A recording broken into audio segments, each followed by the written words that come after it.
اعوذ باللہ من الشیطان الرجیم بسم اللہ الرحمن الرحیم۔ میرے مسلمان بھائیوں، بہنوں، بیٹیوں، بیٹوں، السلام علیکم ورحمۃ اللہ وبرکاتہ۔ ابتدا میں اس اپنے چینل پر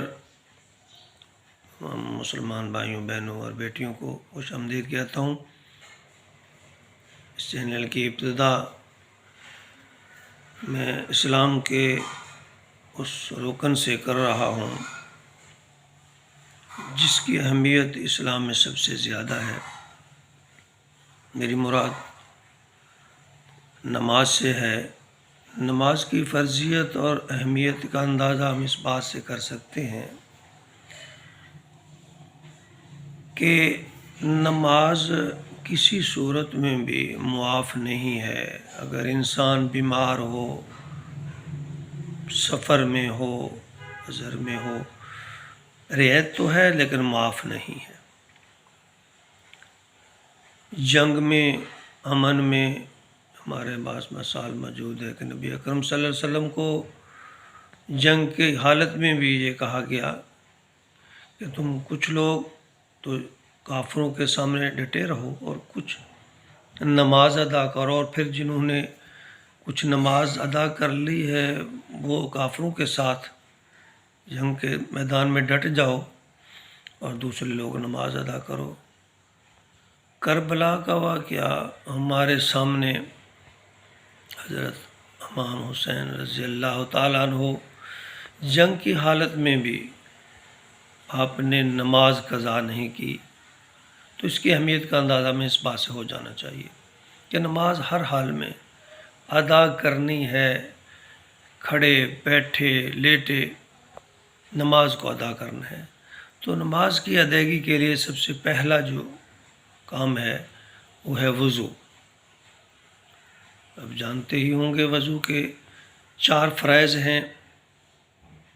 اگر ہم انہیں اچھی طرح مکمل کر لیں تو وضو ہو جاتا ہے، لیکن اس کے ساتھ ساتھ سنن اور مستحبات کا بھی خیال رکھیں تو زیادہ بہتر ہوگا کہ ہم وضو ایسی جگہ بیٹھ کے کریں تھوڑی سی اونچی ہو، تاکہ وضو کے چھینٹے، پانی چونکہ یہ مستعمل ہوتا ہے وضو کا پانی، تو اس سے ہمیں تھوڑا سا پرہیز کرنا ہے۔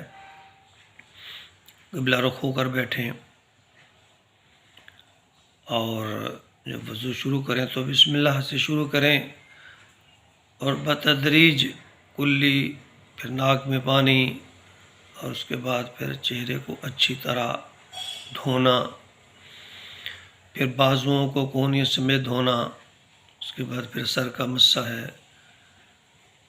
اور داڑھی کا خلال ہے، اور پھر اس کے بعد پاؤں کو ٹخنوں سمیت دھونا۔